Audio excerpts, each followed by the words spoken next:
Good afternoon friends.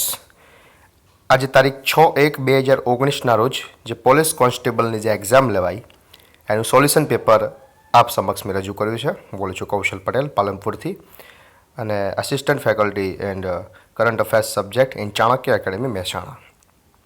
મિત્રો, આજે police કોન્સ્ટેબલની જે એક્ઝામ લેવાયનું જે પેપર્સ હતું, પ્રશ્નપત્ર હતું, બિલકુલ મારી દ્રષ્ટિએ મને બિલકુલ એકદમ લો લેવલ લાગ્યું કે જેનું મેરિટ એપ્રોક્સિમેટલી 85થી 90 વચ્ચે અટકે એવું મને દેખાઈ રહ્યું છે. મિત્રો, આ સોલ્યુશન્સની અંદર મેં મેથ્સના ક્વેશ્ચન્સ, એના સિવાય લોના ક્વેશ્ચન્સ ને કોન્સ્ટિટ્યુશનના ક્વેશ્ચન્સ નથી લીધા. એના સિવાયના તમામ જીએસના પ્રશ્નો છે, જનરલ સ્ટડીના એઝ વેલ એઝ કરંટ અફેર્સના ક્વેશ્ચન છે, એ બધા જ મેં આની અંદર આલેખી દીધા છે. તો મિત્રો જોઈએ આજે લેવાયેલી પોલીસ કોન્સ્ટેબલ એક્ઝામના મહત્ત્વના જે પ્રશ્નો જે છે જીએસના એનું સોલ્યુશન આપણે જોઈ રહ્યા છીએ. મિત્રો, પહેલો ક્વેશ્ચન અહીંયા લખ્યો છે, સ્પોર્ટ્સ રિલેટેડ છે કે પ્રકાશ પાદુકોણ કઈ રમત સાથે સંકળાયેલા છે. તો મિત્રો, પ્રકાશ પાદુકોણ જે ભૂતપૂર્વ ખેલાડી હતા એક રમતના, એ રમત છે બેડમિન્ટન. તો બેડમિન્ટન રમત આવશે પ્રકાશ પાદુકોણ સાથે જોડાયેલી. એના પછીનો પોઈન્ટ છે મિત્રો, અમદાવાદ અને દિલ્હી વચ્ચે રેલમાર્ગનું અંતર જણાવો. મિત્રો, અહીંયા ક્વેશ્ચનની અંદર એપ્રોક્સિમેટલી અંતર જવાબ માંગેલો હતો. તો એપ્રોક્સિમેટલી અંતર થાય છે અમદાવાદ અને દિલ્હી વચ્ચે 1000 કિલોમીટર જેટલું રેલ માર્ગનું મિત્રો અંતર હતું. જો કે ઓફિશિયલી જોવા જઈએ by the way of internet તો એની અંદર તમને 916 કિલોમીટર જેવું બતાવે છે, પણ અહીંયા ક્વેશ્ચનની અંદર આશરે જવાબ માંગે તો અને એનો જવાબ આવશે 1000 કિલોમીટર. એના પછીનો પ્રશ્ન છે મિત્રો કે માઇક્રોસોફ્ટ કંપનીનું વડુમથક કઈ જગ્યાએ આવેલું છે. માઇક્રોસોફ્ટ કોર્પોરેશનનું હેડક્વાર્ટર કઈ જગ્યાએ આવેલું છે. તો મિત્રો, માઇક્રોસોફ્ટ કોર્પોરેશન જે છે એનું હેડક્વાર્ટર આવેલું છે વોશિંગ્ટન ડીસીના અંદર, જે અમેરિકાની કેપિટલ છે. તો અમેરિકાના વોશિંગ્ટન ડીસીના અંદર માઇક્રોસોફ્ટ કોર્પોરેશનનું હેડક્વાર્ટર આવેલું છે. એના પછીનો પ્રશ્ન હતો મિત્રો કે જ્યારે ભારતને 1947માં આઝાદી મળી, જ્યારે ભારતને 1947માં આઝાદી મળી ત્યારે ઇંગ્લેન્ડના પ્રધાનમંત્રી કોણ હતા, ઇંગ્લેન્ડના સમયે વડાપ્રધાન કોણ હતા. તો મિત્રો, ઇંગ્લેન્ડના વડાપ્રધાન હતા ક્લેમન્ટ એટલી. તો 1947ની અંદર ઇન્ડિયા આઝાદ થાય ત્યારે ઇંગ્લેન્ડના વડાપ્રધાન હોય ક્લેમન્ટ એટલી. એના પછીનો મિત્રો બિલકુલ સિમ્પલ ક્વેશ્ચન, નિર્ભયા કાંડ કયા વર્ષે થયો હતો. મિત્રો, નિર્ભયા કાંડ દિલ્હીની અંદર થયો હતો ડિસેમ્બર 2012ના રોજ. નિર્ભયા નામની યુવતી ઉપર રેપ કેસ થયો હતો, એનું મૃત્યુ કરી દેવામાં આવ્યું હતું. 2013થી નિર્ભયા ફંડની શરૂઆત મિત્રો કરવામાં આવેલી. તો નિર્ભયા કાંડ કયા વર્ષે થયો હતો. તો મિત્રો, આ થયો હતો ડિસેમ્બર 2012માં. એના પછીનો પ્રશ્ન છે બિલકુલ સિમ્પલ, ગુજરાતનો દરિયા કિનારો કેટલા કિલોમીટર લંબાઈ ધરાવતો હોય. તો મિત્રો, 1600 કિલોમીટરની લંબાઈ ધરાવે છે.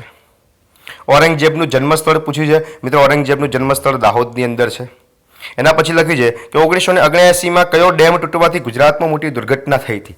1979ની અંદર કયો ડેમ તૂટવાથી ગુજરાતની અંદર સૌથી મોટી. તો મિત્રો, ડેમની દુર્ઘટનાની વાત હોય તો મચ્છુ ડેમ આપણને ખ્યાલ છે. ઓકે, મોરબી શહેર તબાહ થયું હતું એનાથી 1979ની અંદર.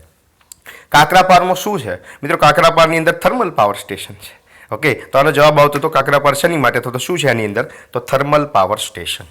એના પછી અમૂલનું આખું નામ માગ્યું છે મિત્રો. અમૂલનું આખું નામ થાય છે આણંદ મિલ્ક યુનિયન લિમિટેડ. તો અમૂલનું પૂરું નામ થાય છે આણંદ મિલ્ક યુનિયન લિમિટેડ. એશિયાની સૌથી મોટી સહકારી ડેરી ઓકે આણંદની અંદર આવેલી છે. ત્યાં નેશનલ ડેરી ડેવલપમેન્ટ બોર્ડનું હેડક્વાર્ટર પણ આવેલું છે. અમૂલના સ્થાપક હતા ત્રિભુવનદાસ પટેલ.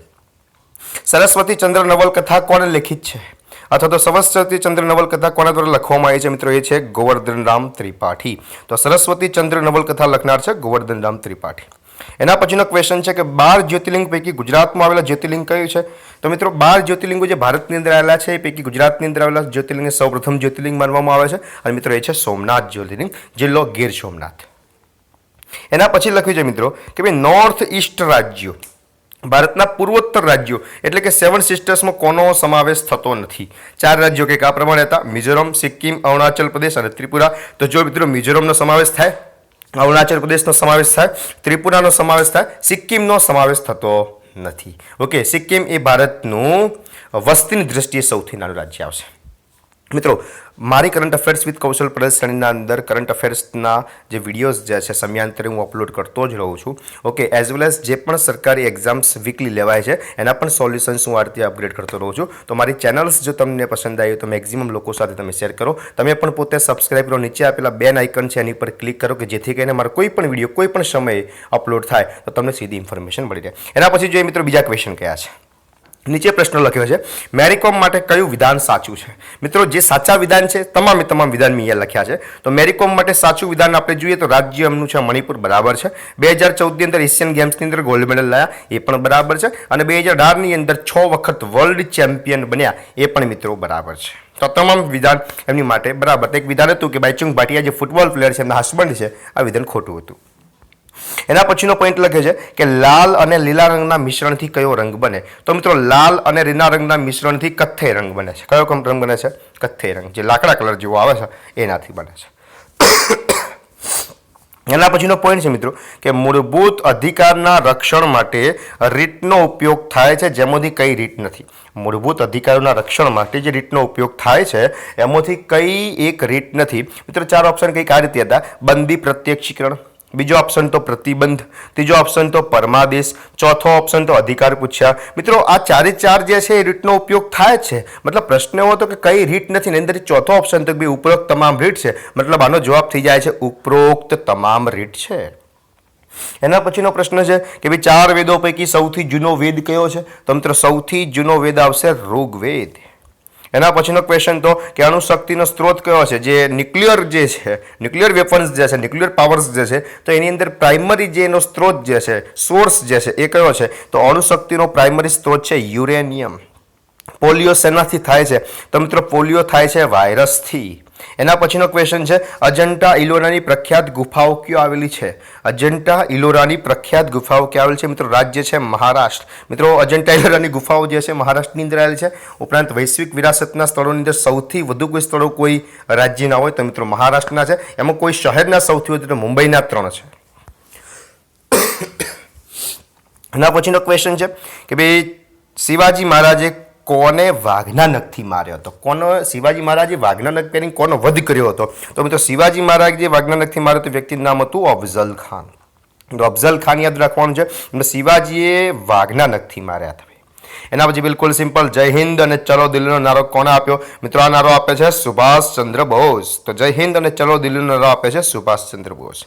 આઝાદી પછી સામાન્ય ચૂંટણી સૌપ્રથમ ભારતમાં કયા વર્ષે થઈ હતી? દરેક મારા લેક્ચર્સની અંદર કહેતો છું કે બિલકુલ જ્યારે ઇલેક્શન પંચ ભણાવતો ત્યારે બિલકુલ સામાન્ય રીતે વાત કહું છું કે ભારતની અંદર ચૂંટણી પંચની સ્થાપના થયા પછી સૌપ્રથમ ચૂંટણી પંચ જે છે એ આખા દેશની અંદર ઇલેક્શન કરે 1952ની સાલની અંદર. તો મિત્રો આઝાદી પછી સામાન્ય રીતે ભારતમાં ચૂંટણી થાય છે 1952ની સાલની અંદર.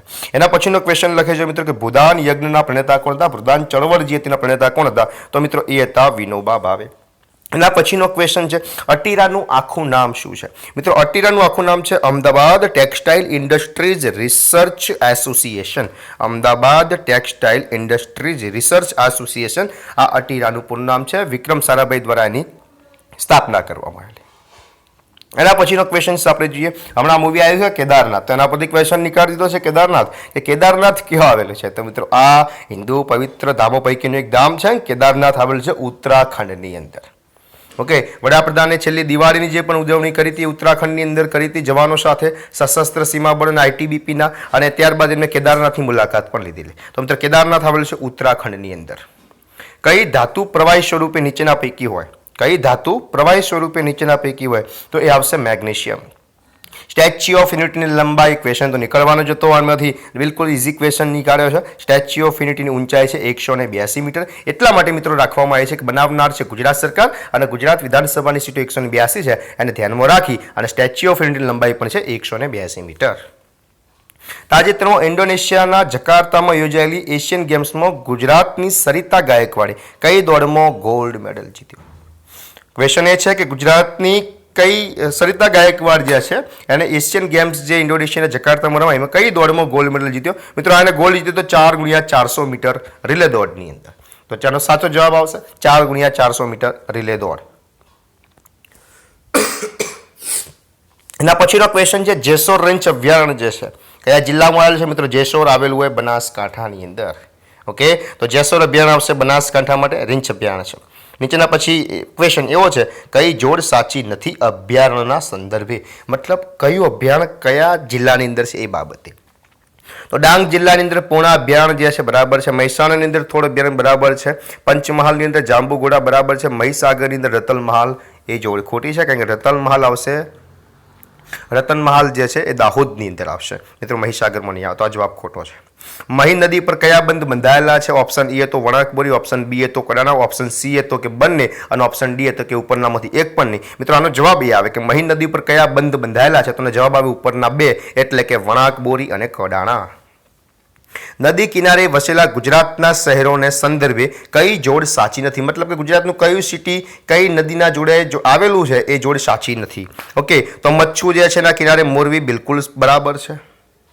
પૂર્ણા નવસારીના કિનારે, નવસારી જે છે પૂર્ણાના કિનારે એ પણ બિલકુલ બરાબર છે. હિંમતનગર હાથમતીના કિનારે એ પણ બિલકુલ બરાબર છે. અને મહેમદાબાદ ઔરંગા એ બિલકુલ ખોટું છે. તો આનો જવાબ આવે મહેમદાબાદ ઔરંગા.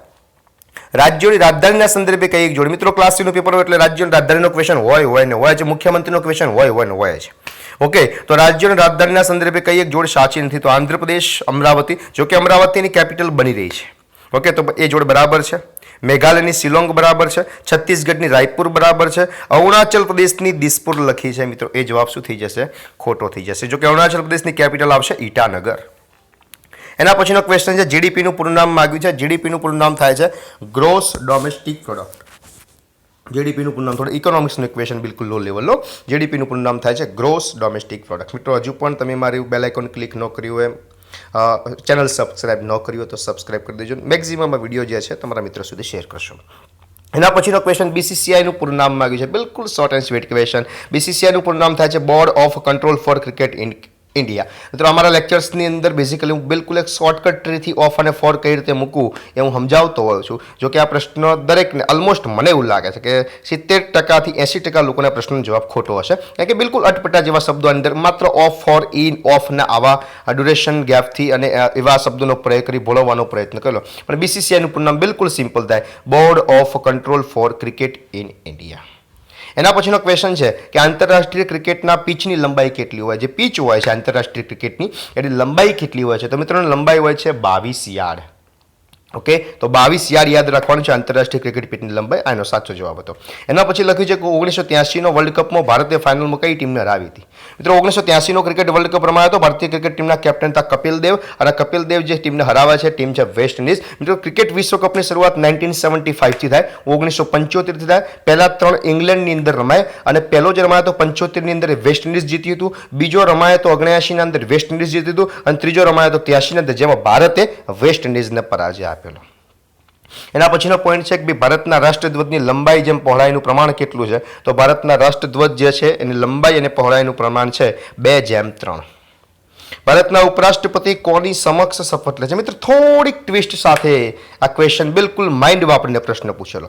મિત્રો પ્રશ્ન એ છે ભારતના રાષ્ટ્રપતિ કોની સમક્ષ શપથ લે છે, એટલે કોની સમક્ષ મતલબ કે કોની સામે શપથ લે છે? તો જવાબ આવે રાષ્ટ્રપતિ. જો કે પ્રશ્નની અંદર એક શબ્દ ઉમેરવામાં આવે કે ભારતના, નીચે અહીંયા ટ્વીટ કરીને તમને બતાવ્યું છે કે ભારતના ઉપરાષ્ટ્રપતિ કોની સમકક્ષ શપથ લે, તો મિત્રોનો જવાબ છે રાજ્યસભાના અધ્યક્ષ. એટલે આનો જવાબ થઈ જશે રાષ્ટ્રપતિ. કોની સમક્ષ લે છે, કોની સામે લે છે? તો રાષ્ટ્રપતિની સામે લે છે. અને પછી છેલ્લો ક્વેશ્ચન મિત્રો અહીંયા કમ્પ્યુટરનું એક ફૂલ ફોર્મ પૂછ્યું છે કે HTML નું પૂરું નામ શું છે? તો મિત્રો HTML નું પૂરું નામ છે hyper text markup language. HTML નું પૂરું નામ છે હાઇપર ટેક્સ્ટ માર્કઅપ લેંગ્વેજ. તો મિત્રો આ હતા કમ્પ્યુટરના અને સાથે GSના, બંધારણના, કરંટના, કલા સંસ્કૃતિ વારસોના, સ્વતંત્ર સંગ્રામના ઓકે મહત્વના જે ક્વેશ્ચન્સ હતા એની આપણે ચર્ચા કરી આજના પ્રશ્નપત્રની. મિત્રો આ જો વિડીયો તમને યોગ્ય લાગ્યો તો તમારા મેક્સિમમ મિત્રો સાથે શેર કરો. બધા જ પ્રશ્નો 100% જવાબો મેં અહીંયા સાચા આલેખવાના પ્રયત્નો કર્યા છે. મિત્રો મળીએ એક નવા વિડીયો સાથે. જય હિન્દ, વંદે માતરમ, જય ભારત.